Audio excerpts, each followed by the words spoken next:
Live from downtown Detroit, home of WDIV and Click on Detroit, Local 4 News at 5 starts now. Stopped by the sheriff. He said, "Who are you?" I said, "I'm the sheriff. Who are you?" Brand new information about the alleged driver of a fake police car as we get an up-close look at just how elaborate it was. A new patient right here in Metro Detroit being tested for the coronavirus as more Americans are evacuated from China. All right, Jason, we're going to begin, though, with the weekend forecast and with winter blast kicking off downtown. The weather's going to be just right for part of it. Yeah, let's, Ben is actually live at Campus Martius tonight. Ben, you've got your eye on another shot of snow. It's great for Detroit. Yeah, it's been flying around here just to sort of remind us that Winter Blast is here in downtown Detroit. In fact, they're just about to officially open the entire weekend here in just a few minutes. But first, we'll get you caught up on where the snow is falling across southeast Michigan. It's coming down in a few of these snow showers. Some of these are a little bit heavier than others. Just reminding everyone, those dark blue you can go down the winter slide by T-Mobile. Mainly in the west and north zone. Those are moving in from the northwest to the southeast. So there's going to be some snow squalls around at time, maybe dropping a little bit of visibility. Just keep that in mind if you're going to be out. Otherwise, we are seeing some sunshine in other spots. Temperatures are going to be in the 20s through the evening tonight. And then we've got a better chance of snow as we get into Sunday. We'll talk about that coming up in just a few minutes. Behind me right now, they're about to cut the ice ribbon. And right now, we're about to get this all started and cut the ice for the Quicken Loans Winter Blast Weekend. Here we go. Make some noise.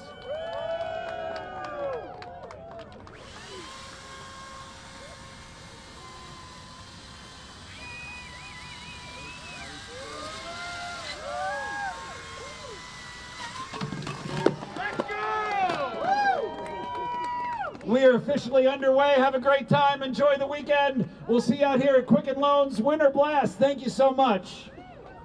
And that's it. Winter Blast is officially underway in downtown Detroit. So come on out. And as they all said, it is absolutely free. We're going to show you some of the rides, some of the food, and all kinds of exciting things to be seeing this weekend. So come on down and see us. We'll be back with your full forecast in just minutes, guys. That is a lot better than your average ribbon cutting. I'm telling you. I like it. Cutting the ice. All right, Ben. Tonight there is a new local potential case of the novel coronavirus under investigation. Also, we know that help is on the way in the testing process. But around the world, concern remains high, and the number of people being quarantined is climbing. Jason Colthorpe is here with the latest developments. Jason. Yeah, guys, Michigan health officials confirmed that a person from Oakland County who recently returned from China is hospitalized tonight, and samples have been sent to the CDC for testing. Those results are not expected until next week, but the testing could soon happen much faster. Michigan expects to receive test kits from the CDC any day now. It will then take about a week for the state lab to be able to start conducting its own coronavirus tests. Meanwhile, efforts to stop the spread of the virus are tightening on several fronts. More Americans evacuated from the epicenter of the novel coronavirus outbreak. Now back in the U.S., where they will be quarantined for 2 weeks at military bases. They're considered at increased risk for exposure, but that doesn't necessarily mean that they will get sick. In Japan, a floating quarantine aboard the Diamond Princess, where more than 60 people on board have tested positive, including 11 Americans. Globally, the novel coronavirus has sickened more than 31,000 and killed more than 600.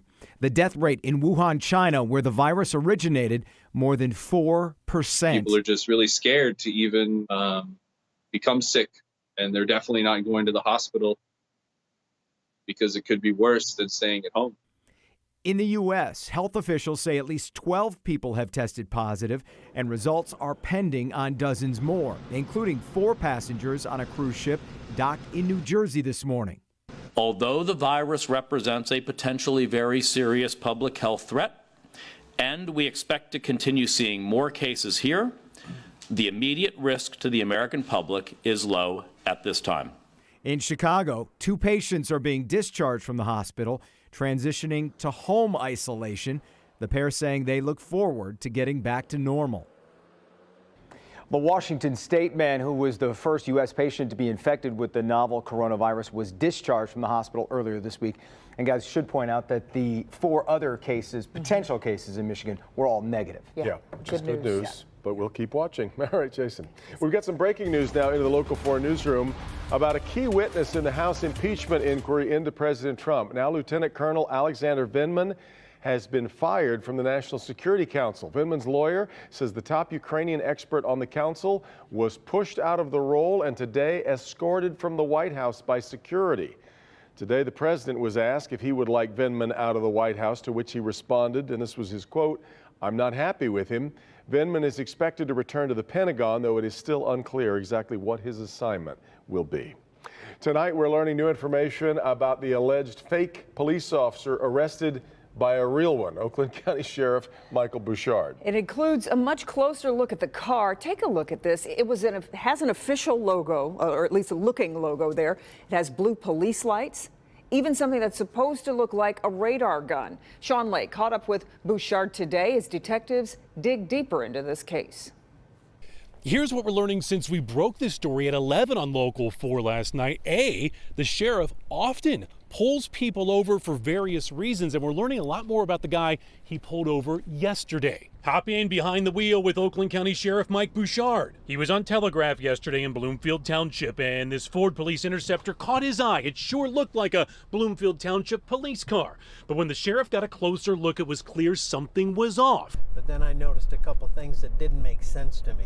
The SUV was outfitted bumper to bumper as a police car with no department marked on it. The plate came back to a civilian. The sheriff launched his own investigation.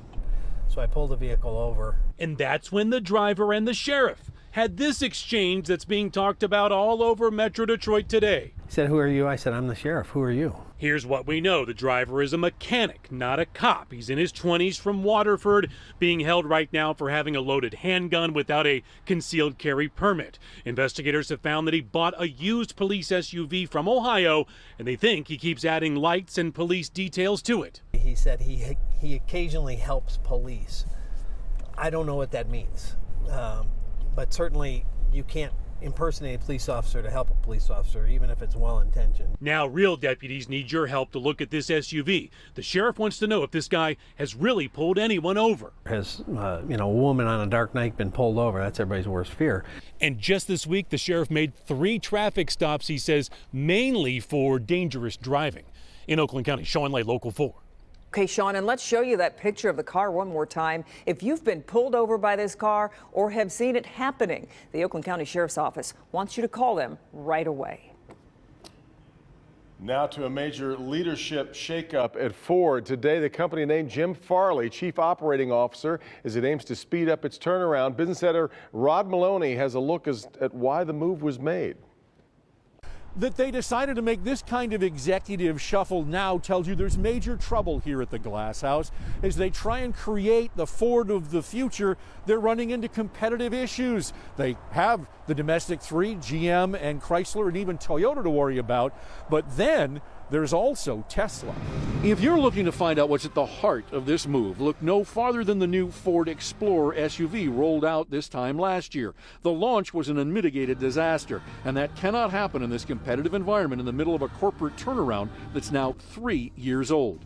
Joe Henrich's expertise is in manufacturing, and for this to happen on his watch ended his 19-year Ford career. Michelle Krebs is an auto trader, auto analyst. Well, and Joe is really beloved by so many people. So now 57-year-old Jim Farley takes over as Chief Operating Officer. He's been with Ford for 13 years now. He's a former Toyota rising star who was most recently working on the autonomous and electric vehicle program at the heart of CEO Jim Hackett's overhaul of Ford. We have Jim Hackett, who's kind of redesigning the structure of the company, and so they've created the COO position. I see it as that's the next step will be for Jim Farley to replace Jim Hackett as CEO when the time comes for Mr. Hackett to leave. Auto analyst John McElroy believes this sets the stage for Jim Hackett's departure sooner rather than later. He turned 65 years old on April 22nd. Ford has a policy of having its top executives retire at that age unless the board invites them to stay on. I don't think he's going to get that invite. Of course, we all know that the auto business is bare knuckle, the competition very tough. And if this turnaround doesn't move along much more quickly and the money doesn't start churning a little bit faster into the profit margin, well, you can expect still more wrenching change. In Dearborn, Rod Malone, Local 4. Okay, Rod.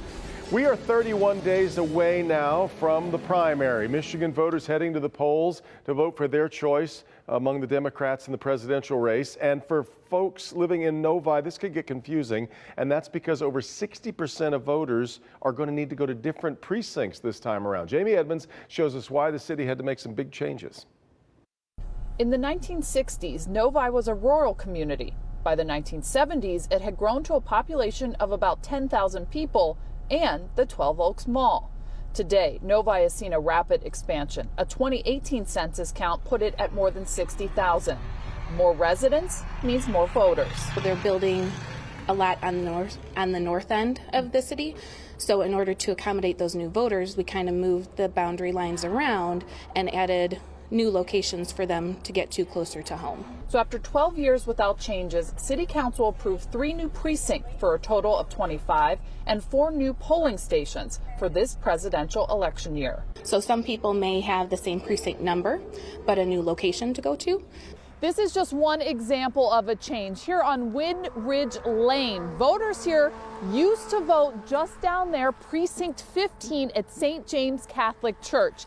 Now it's different. It's precinct 18, and now they vote about a half-mile down the road at Novi Public Library. The city clerk says these changes were approved in the name of ease for the voters. We wanted to ensure that our voters had adequate wait times, hopefully on the lower end, and that they had easy access to a polling location. We ran into these voters today who think they know their polling station. We vote at the church up here. I think it's the Church of Christ, right across the street from City Hall, actually. But they say they will be looking into if they have a change because they are very interested in fulfilling their civic duty. I am a avid American, so I do vote. I do vote. We both do vote. Now, the city is working to put out all the information well in advance of the March 10th primary. They have a map like this one on their website. We will link to it on clickondetroit.com. And they're also sending these voter cards to those people who are affected with a change. And the third and final piece is they will have people at all of the polling stations. So if you go to the wrong one, someone will tell you and you'll be able to go to another one. We're live tonight. Jamie Edmonds, Local 4. All right, Jamie, a busy day here and a lot more to come. An Episcopal priest here in Metro Detroit breaking a number of barriers. New tonight, why Reverend Bonnie Perry's ascendance to bishop is sending an important message to followers around the world. Also, officers wanted. Ahead here at 5, Detroit police using a new tactic in hopes of finding a few good men and women. Hank?